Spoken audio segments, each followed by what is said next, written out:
Pansin nyo ito, ang dami kasi mga sapatos nito na ilang taon na, siguro dalawang taon, 3 taon na nandito lang naman at saka magagamit pa. Tingnan nyo naman, oh. Yan, mga sapatos na pwede yung pakinabangan natin pa. I-ano natin, to mga guys, i-donate natin sa simbahan. Ibibigay natin sa simbahan. Dahil sila na ang bahala nito na magbigay sa mga nangangailangan. Kasi magagamit pa talaga. Ayan pa. Magagamit pa kaya i-donate natin. Marami pong nangangailangan nito, lalo na yung mga nasalanta ng bagyo, mga nasalanta ng yung mga nasunugan, yan. Marami. Ayan, kasi ayan, ang dami nito. Hindi naman kasi talaga nila ginagamit. Ayan. Para meron naman tayong magawa para sa ating kapwa. Pagigay natin. Sayang mga guys. Sayang naman kung itatapon natin. Ayan, ang dami dito. Kaya, i-donate natin sa simbahan. Ipagkatiwala natin sa simbahan yan. Alam nila yan kung kanino yan. Ayan mga guys, ayan o. Ayan. Para mapakinabangan.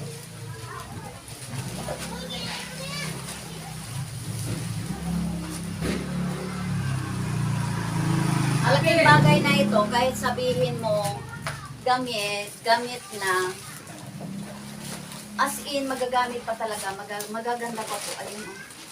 Ayan o. Gaganda pa.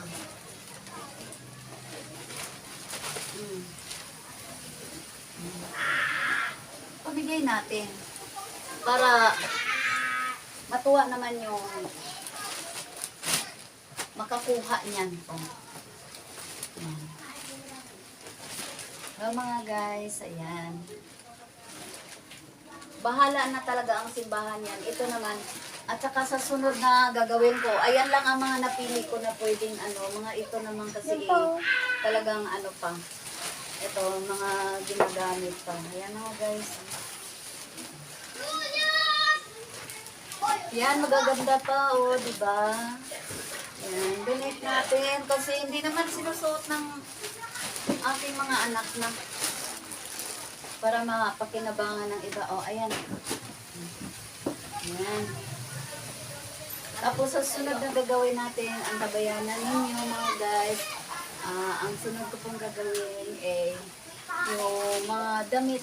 yung mga damit na hindi naman din sinusuot na nandyan lang nakatabi. Yan, i-donate din natin para pakinabangan ng iba. So, kung naibigyan niyo po ang aming video, ayan, paki-likes, comment, and share po, and follow for more. Bye-bye po. God bless po sa inyong lahat.